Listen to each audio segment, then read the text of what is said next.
So President Trump made some wild comments last week about guns that stunned pretty much everybody. Check it out. Yes, go ahead, Mike. Well, in the category, you've spoken about it, Mr. President, gun violence restraining orders.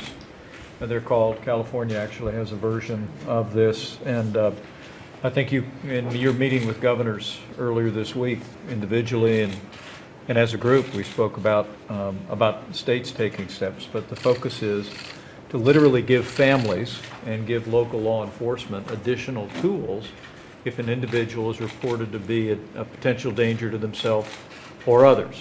Allow due process so that no one's rights are trampled, but the ability to go to court, obtain an order, and then collect not only the firearms, but any weapons in the possession Or of that might individual. take the firearms first and then go to court, because that's another system. Because a lot of times, by the time you go to court, it takes so long to go to court to get the due process procedures.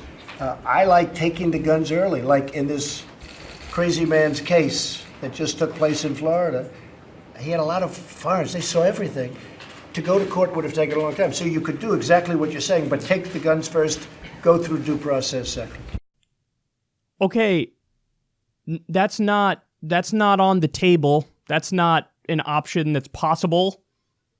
When you live in the United States of America, you're supposed to have due process. You're supposed to have due process, habeas corpus. We do have the Constitution. Now, how you interpret the Second Amendment is a big part of this. For example, it says in the Second Amendment, a well-regulated militia.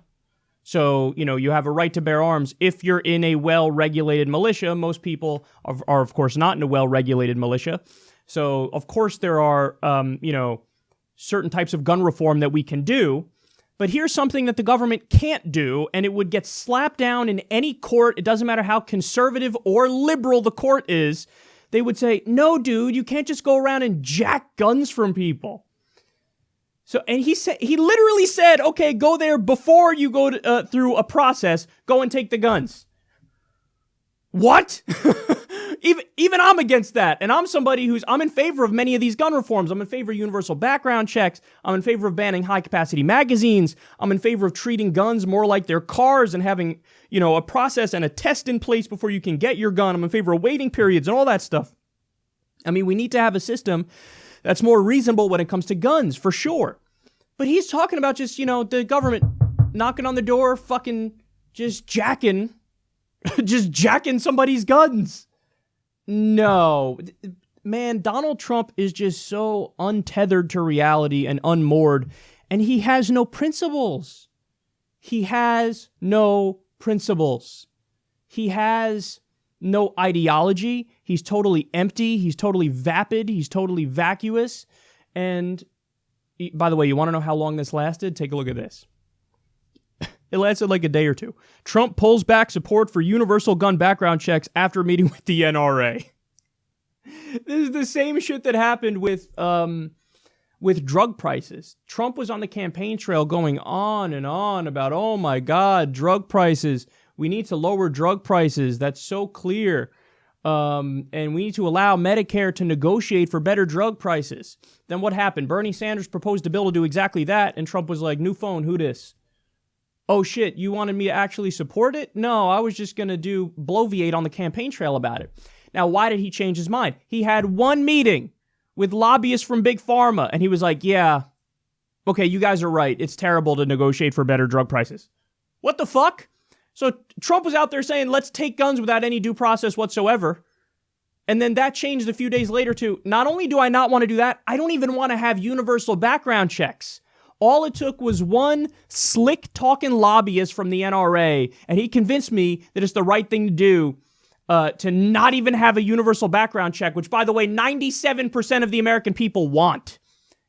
The guy's just an idiot, man. It really is true that with George W. Bush and with Donald Trump, the last person who was in the room talking to him, that's the person they're like, that's right, that's correct.